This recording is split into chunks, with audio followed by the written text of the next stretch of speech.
자, 여러분들 이번 시간부터는 우리 전산세무일급 이 소득세에 대한 얘기를 좀 할게요. 소득세 배점이 어떻게 되는지 먼저 말씀드리고 시작하겠습니다. 이 전산세무일급의 소득세 배점은 12점이 되겠습니다. 12점이 어떻게 구성되어 있는지 좀 말씀드릴게요. 일단 이론 문제가요, 한 문제 정도 나와요. 물론 어떤 회차는 두 문제 나온 적도 있어요. 근데 그는 뭐 일반적이진 않고요. 일단은 법 둘, 부 2, 소 하나 이렇게 나오는 게 일반적입니다. 그래서 한 문제에서 뭡니까? 두 문제는 어쩌다가 한번. 그래서 저는 2점에서 그래서 2점이라 하겠습니다. 한 문제 나온다고 보고 우리 판단할게요. 자, 실무는 어떻게 되는지 보겠습니다. 실무는 토탈 얼마냐면요, 10점이 되겠습니다. 근데 어떻게 구분되어 있냐면 이렇게 세 개로 구분되어 있습니다. 세 개로 구분되어 있는데 첫 번째가 바로 있죠, 급여대장 되겠습니다. 연말정산 이렇게 되겠습니다. 물론 사원등록이 여기 딱 배치되어 가지고요, 단문제도 넣을 수 있으면 이렇게 같이 융합해서 뭡니까? 같이 이렇게 내는 게 일반적이죠. 요렇게 일단 해가지고 몇 점이냐면 한 7점 정도 배점이 됩니다. 약 7점 정도. 그 다음에 우리 기타 원천징수 있죠. 5대 원천징수, 퇴직, 이자, 배당, 사업, 기타 이렇게 해가지고 요거 이제 5개 있죠. 요거가 3점 정도 배점이 됩니다. 그래서 이제 뭐 팁이라면 얘를 가지고 뭡니까? 먼저 하나 먼저 하고 그 다음에 이렇게 가시면 뭐 좋지 않을까 이렇게 봐요. 그리고 여기서 이제 삐져놓은 게 뭐냐면 번외 문제가 있는데요. 번외 문제가 어떤 거냐면 이거 좀 지우고 여기서 이렇게 하는데 여기 약간 있죠. 최근에 들어가지고 좀 유행하는 문제가 좀 있어요. 그러니까 그 문제가 어떤 거냐면요, 사원 등록할 때 있잖아요. 우리 중소취업자의 감면 규정 있죠. 소득세 감면 규정이 있어요. 그래서 중소기업 취업자에 따른 소득세 감면 규정, 올해 2022년도 12월 31일 전에 중소기업에 취업한 자가 취업일로부터 5년간이 속하는 달의 말일까지 뭡니까? 소득세 90% 감면 규정이 있다고요. 그걸 사원등록에서 요구하는 경우가 재작년에 나왔고 작년에 나왔고 또 한 3번 나오는 것 같아요. 왜 이렇게 자꾸 나오는지 모르겠어요. 이런 것들도 세무 1급에서만 있죠. 세무 1급에서만 조금 보이는 패턴이다 이렇게 보면 되겠습니다. 연말정산 하게 되면 뭐야? 그죠? 여러분, 연말정산 하게 되면 연말정산 실무가 나오겠지만 뭐 연말정산 하게 되면 연말에 납부할 게 생기는 거예요. 납부. 왜냐면 원천세를 그죠, 기준 100%가 아니고 20%를 가감해서 뛸 수 있다 보니까 20%를 80%밖에 안 됐다면 오히려 뭐예요? 납부할 세액이 생길 경우가 있잖아요. 그 현재 규정이 납부할 세액이 10만 원 초과하면요, 예, 상결 분납 규정이 있습니다. 그 분납해봐라죠. 분납 실무를 물어봐요. 그죠? 연말정산 결과에 따른 분납 실무 있죠. 아니 이것도 재작년에 올해 있죠. 작년에 또 내요. 이것도 그죠? 좀 세무 1급에만 나오는 있죠. 그죠? 이렇게 됩니다. 그 다음에 기타 원천징수액에 퇴직하고 쭉 있지 않습니까? 퇴직소득에서 있죠. 과세 이연제도 있죠. 그죠? 이연퇴직소득이라 합니까? 내가 퇴직금을 받았을 때 인출하지 않고, 그죠? 퇴직계좌에 넣어주면 그 퇴직소득세의 과세 기간을 이연에는 있죠. 그걸 퇴직소득할 때 과세이연 퇴직계좌 있죠. 요거에 입력까지도 세무일급에서 나온 적이 있습니다. 아, 뭐 되게 파생한 게 많네. 그럼 급여대장 만들면 원천세 신고했을 거 아니에요. 맞죠? 이게 수정신고가 중요한데 출제는요 한 10년 전에 하고 왔네요. 아니, 그래, 저는 생각할 때, 그죠? 이거 기본적인 것보다 이런 번외가 툭툭 튀어나오지 않습니까? 기출문제 다 있어요, 지금. 제가 다 구분을 했는데, 이런 것들을 할 때, 얘가 최고 중요하거든, 솔직히. 원천세 수용신고 할 수 있잖아요. 근데 출제는 안 되고, 얘들은 뭐예요? 뭐 어쩌다가 나타나는 건데, 얘들은 또 출제가 되고, 그래서 참 희한하게. 실무에 중요한 거랑 시험에 나오는 게 좀 다르고 보이지 않습니까? 그러니까 어쩔 수 없어요. 다 해야지. 그래서 이거는 실무 때문에 해야 됩니다. 전산세 물걸 배운 분이 부가가치세 수정신고, 원천세 수정신고를 못한다는 건 말이 안 돼요. 근데 의외로 못해요. 그리고 여기에서 수정신고 할 때 가산세 있죠? 원천세 가산세 있죠? 요까지도 구해가지고 신고할 수 있는 능력이 필요하지 않습니까? 그래서 요거는 한 100기준을 해서 뭐예요? 실무적인 것 때문에 근로소득할 때 제가 할 거예요. 한번 해서 어떤 개념이 되는지 요렇게 할 거라는 거예요, 수업. 근데 수업은 우리가 이제 총서를 하고요. 소득별로 나갈 때 이자 배우면 이자 소득의 원천징수 이런 식으로 해서 테마별로 뭐예요? 그렇게 해보도록 하겠습니다. 그리고 기출문제 뒤쪽에 해서 거기에 맞게끔 제가 딱딱 편집을 했기 때문에 할 때 한번 해보고 이렇게 어떤 의미죠. 그럼 조금 더 잘 누르지 않을까요? 네, 그렇게 해서 한번 해보도록 하겠습니다. 자, 그러면 여기 있는 우리 책에 있는 소득세 총설부터 먼저 한번 기본적 개념을 찾도록 하겠습니다.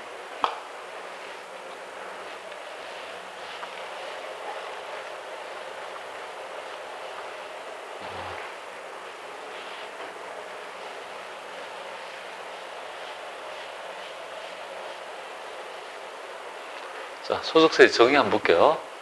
이 소득세의 정의는요, 그게 이제 개인의 소득을 과세 대상으로 하는 직접 국세이다. 이렇게 정의합니다. 정의가 이렇게 되죠. 일단 먼저 알아야 될 점은 개인의 범위, 그래서 납세부자라고 하죠. 소득에 대한 구분. 얘를 대상으로 하니까 소득은 도대체 어떻게 측정하는지, 그죠? 나중에 원천서라고 읽어줘. 이걸 알아야 되겠고, 직접 국세이다. 이렇게 되죠. 그럼 이거부터 볼까요? 소득세는요, 부담하는 자와 내는 자가 같은 세목입니다. 부가치세는요, 간접세죠. 부담은 소비자, 내는 거는요, 사업자가 걷어내죠. 간접세. 국세는 뭐냐면, 걷어서 중앙정부 재원을 쓰는 겁니다. 이거는 이제 지금 되고요. 끝났죠? 그럼 여기서 소득 먼저 보고요. 그 다음에 이 개인에 대한 범위, 이렇게 여러분한테 말씀드릴게요. 자, 법인세법에서 우리는 소득을 바라보는 이론적 학설을 배웠죠. 소득의 증가분을, 그죠? 원천을 가리지 말고 포괄해서 과세하는 뭐야? 그죠? 소득 원천설에 따라 법인세가 채택이 되었고, 그 다음에 하나의 학설이 뭐냐? 바로 소득을 원천별로 구분하고, 현재 우리나라의 소득은요, 8개로 구분되죠. 8개의 소득을 알아야 되겠죠. 내 마음속에 8개가 생각이 안 나면 안 돼요. 8개의 소득이 구분돼야 되겠습니다. 그죠? 그래서 소득 원천세는 8개죠.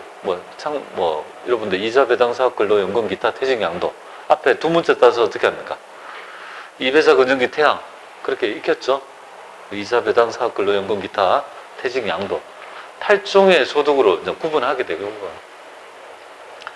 그리고 원천설은 뭐냐면요, 요거예요. 가장 기본적인 개념이 예측할 수 있는 경상반복적 소득만 과세하고, 내가 예측할 수 없는 일시 우발적 소득은요, 과세하지 말자는 게 밑베이스에 깔려 있어요.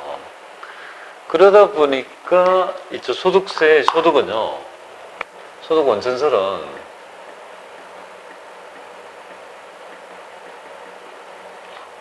그죠? 소득을 원천을 나눴잖아. 8종. 8종을 나눴고, 여기에서 8종을 나눌 때 경상반복적인 거, 요것만 과세하자는 이쪽 개념이 깔려있기 때문에 법률에다가 예측하는 것만 한 것만 열거하자 이 말이야. 입법 방식이라죠. 그죠? 법률에다가 새기는 방식을 입법이랍니다. 입법. 법률에다가 뭐 입법하는 방식이 뭐야? 열거주의 과세 이렇게 되겠습니다. 두 개를 매칭하세요. 그래서 순자산 증가세라면요, 포괄주의 과세, 소득 원천세라면요, 열거주의 과세 이렇게 하면 되겠습니다. 그리고 현재 우리나라는요, 소득세법이 바로 있죠. 이 학설을 이용해서 지금 설명하고 있습니다. 그러니까 당연히 뭐예요? 두 번째가 원천세라고 열거주의가 나오지. 자, 여기서 이제 예외가 있죠. 그러면 원칙은 열거주의라는 거 아니겠습니까?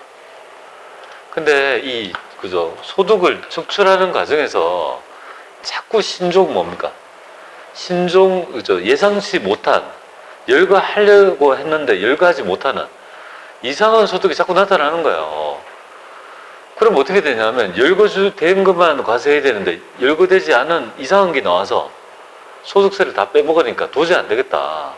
그래서 이 네 가지 소득은요, 보완하게 된다. 보완. 피곤하다. 보완하게 된다. 그래서 보완하다 보니까 자꾸 늘어나네. 그죠? 그래서 처음에는 이자 배당부터 시작했어요. 이자 배당, 금융소득부터, 그죠? 열거주의를 쭉 배제하고 포괄주의를 조금씩 채택하다가 지금은요, 네 가지 소득은요, 입에서 걷는 게 태양이잖아요. 그래서 네 가지 소득은요, 유형별로 뭐예요? 일부 포괄주의를 뭔가 채택하는 그런 입장을 취합니다. 그 네 가지 소득이 뭐예요? 보완이 바로 포괄주의가 되겠습니다. 포괄주의는 크게 네 가지죠, 그죠? 어떻게? 이자, 배당, 또 있죠, 이게 사업, 연금 있죠. 요 소득의 일부, 그죠? 사업하고 연금, 요 사종에 대해서는요, 일부 포괄주의를 뭡니까? 일부 수용하고 있는 부분입니다. 그럼 여러분들, 포괄주의라는 말이 뭐냐면 다른 게 아니고 이거예요. 우리 법 조문에 열거해야 돼요. 이렇게 열거해야 된다고요. 그래서 이자소득 펼치면요, 법의 조문에 열거되어 있는 부분, 얘놈이 뭐예요? 이렇게 됐을 때 얘가 이자소득이라고 구분하는 거 아니겠습니까? 8번에 표현 한번 보세요. 8번. 열거한 게 아니지 않습니까? 모르지만 너가 어떤 소득이 나타날지도 모르지만 일단 자금 사용 대가로 보는 있죠. 그런 소득이 있다면 뭔지는 모르지만 과세하겠다는 이 조문을 적시함으로써 과세 근거가 되는 형태가 되죠. 그래서 이렇게 표현하는 거 있잖아요. 거기 바로 있죠. 네 가지 소득에 대해서는 포괄주의를 채택하고 있다고 보시면 될 것 같아요. 자, 그 다음에 우리 그러면 소득세의 특징 보겠습니다. 여러분들 좀 아실 거니까 빠르게 하죠. 소득세의 특징, 일단은 개인 단위 과세. 부부가 결혼하더라도 세대 단위 합산하지 않습니다. 근데 예외적으로 뭐예요? 이거 알아야 돼요. 공동사업자의 합산과세 원칙이 있습니다. 자, 어떤 의미인지 바로 제가 설명을 드릴게요. 이걸 통해서 여러분들이 바로 아실 수 있을 거라고 보고 바로 할게요. 이걸 가지고 설명할게요. 여기에 있는 있죠. 요 예제 요거 가지고 합산과세하고 출자 공동사업자 있죠. 이가 도대체 배당소득의 출자 공동사업자가 뭔지를 요 구조에서 한번 살펴보도록 하죠. 자, 원칙적으로 그죠? 우리 소득세법은 개인 단위 과세다. 그러니까 따로따로 있죠. 과세하는 거다. 그죠? 원칙은 개인 단위다. 예외적으로 뭐예요? 합산 과세하는 이유를 여기서 요거 가지고 참고 봅니다. 자, 요거 한번 가보죠. 요거는 일반적 개념. 요거는요, 부당한 행위를 했을 때 있죠. 합산 과세 원칙.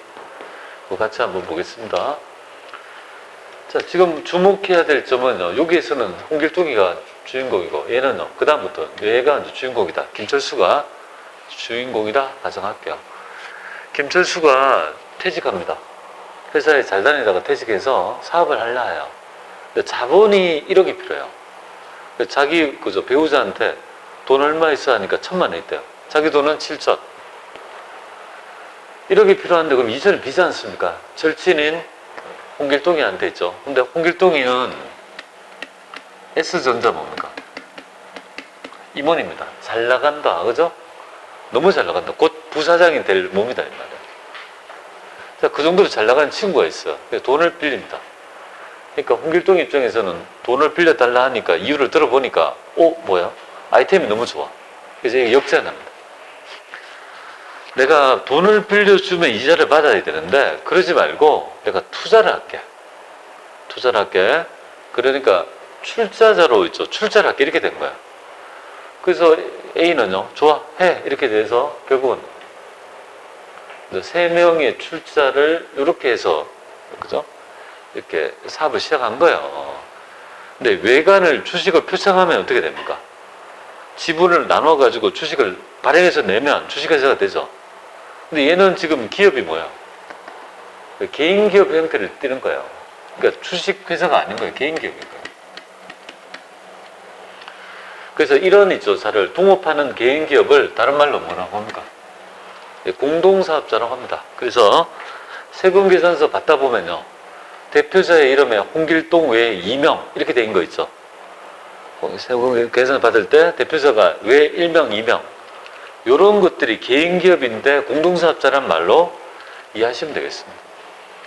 자, 이렇게 장사를 시작합니다. 그런데 이제 얘가 얘기하는 거예요. 그러면 너도 이제 이 아이템에 참가해야 되니까 회사를 그만두고 경영에 참가해야 될 거 아니야. 같이 일을 해야 될 거 아니야. 하니까 C는 뭐라고 하냐면요, 아니 경영은 너희들 해. 나는 출자만 할게. 이렇게 한 거야. 그러니까 얘는 경영에 참가하지만 얘는요, 참가하지 않고 뭐야, 단지 출자만 한 C를 뭐라고 하냐면요, C를 바로 출자 공동사업자랍니다. 홍길동이라는 얘가 바로 출자 공동사업자가 됩니다. 그리고 드디어 장사를 시작합니다. 5천을 벌었어요. 그럼 손익분배 비율은 뭡니까? 얘는 70%, 10%, 20%니까 나눠가지고 받죠. 얘의 소득을 한번 구분해 보겠습니다. 이 받은 소득에 대해서 둘이는 뭐예요? 당연히 그죠. 경영에 참가해서 해당 일을, 그죠, 계속 반복적 행위를 통해서 받았으니까 사업소득이 되는 건 당연한 거예요. 근데 홍길동의 소득이 애매한 거예요. 그죠? 얘가 애매한 거예요. 얘는 지금 형태가 개인 사업자 아닙니까? 공동사업자라도. 그럼 당연히 사업소득이 돼야 되는 거 아니에요?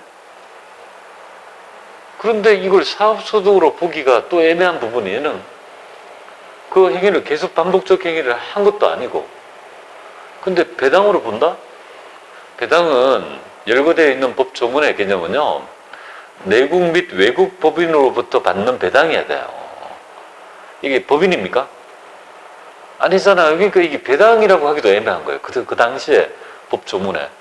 그래서 고민 끝에 뭐예요? 형식을 버려봅니다. 형식을 버려가지고, 야, 법인이 아니면 어때? 어차피 내가 출자해서 출자금의 분배금을 받은 거 아니냐, 그죠? 그러니까 그죠? 이 소득을 뭘로 봅니까? 그냥 배당소득으로 보자라고 우리 법은, 그죠, 정의되고 있고요. 우리 배당소득에 가보시면 지금 배당소득 배우게 되잖아요, 그죠? 배당소득에 보면은 여기 볼게요. 이렇게 되어 있어요. 5번에 열거되어 있는 바에 보면 출자 공동사업자의 배당소득, 출자 공동사업자가 경영에 참가하지 않고 손익분배비율로 받은 금액은요, 소득의 구분이 뭐라고요? 배당소득으로 본다는 거 아니겠습니까? 그죠? 요 사람이 뭔지를 그 표를 통해서 이해를 하면 됩니다. 자, 그렇게 되고, 그 다음 해볼게요. 그럼 요렇게 받았다 이거잖아요. 근데 요렇게 했는데, 요렇게 있죠. 손익분배비를 요렇게 했다고 가정할게요. 자, 지금 5천을 벌었어요. 그러면 손익분배비율로 뭐예요? 이렇게 배분해야 될 거 아니에요. 그럼 그죠? 70%니까 3,500, 500, 1,000 이렇게 해야 되죠. 근데 분배한 비율이 어떻게 돼요? 얘는 100만 원밖에 안 하고 얘는 뭐예요? 3,900이나 있죠. 배분을 이상하게 했죠. 왜 이렇게 하냐 이거죠. 이유가 있겠죠. 알고 보니까 홍길동이는 뭐예요? 김춘수는 다른 사업장에 있는 거예요. 그러니까 이거를 합해버리면 개인 단위가 세니까 너무 누진이 되니까 자기 배우자는 다른 건 없거든요. 그래서 짠물을 쓴 거야. 물을 써서 과표를 회피해서 분산해서 세율을 낮추려는 의도를 가지고 있더라, 그죠? 아니, 이렇지 않다면 이런 행위를 안 할 거 아니겠습니까? 그래서 우리 법원 보세요. 해당 거주 현재 거주자 1인과 거주자가 지금 김철수가 있다면 1인과 생계를 같이 하는 친족 등 배우자 이영희 씨한테 조세 회피 목적으로 손익 분배 비율에 의하지 않고 뭡니까? 분배하지 않는 경우에는 손익 분배 비율이 가장 큰 자가 누구죠? 얘? 둘 중에 이거 두 개 특수관계자잖아요, 친족. 그래서 손익 분배 비율이 큰 자가 이거잖아요, 김철수잖아요. 한 주된 공동사업자의 소득을 합산해 버리니까 지금 현재 이렇게 한 거를 뭐야? 이렇게 한 거를 아예 뭡니까? 못된 짓 해서 아예 0으로 보고 뭐야? 이쪽으로 다 밀어버려, 합산. 그죠? 그래서 만약에 너희가 이따위 짓을 한다라면 아예 너를 본때를 보여주겠다. 그래서 합산해서 가세한다. 여기 바로 있죠. 출자 공동사업자의 예외적인 뭡니까? 합산 과세 원칙이다. 이렇게 보면 되겠습니다. 되겠죠? 요걸 통해서 두 개를 이해하시면 되겠습니다. 그래서 여기 있는 있죠. 기본적인 있죠. 뭐야, 왜 이렇게 많아? 예외 있죠? 원칙적으로 개인 단위 과세, 예외적으로 뭐야? 공동사업자의 합산 과세 보이죠? 아, 이거 출제가 세무일급은 지문에 보여. 그러니까 제가 설명을 해드린 이유가 여기에 있습니다. 바로바로 있죠. 확인해서 여러분들이 확인해 보시면 되겠습니다. 자, 그 다음에 두 번째. 소득세의 특징이죠. 소득자의 있죠. 가족이 나의 세금에 영향을 미치는 인세가 됩니다. 인세. 그죠? 사람에 관계된 세금을 인세라 하죠. 부양가족에 있죠.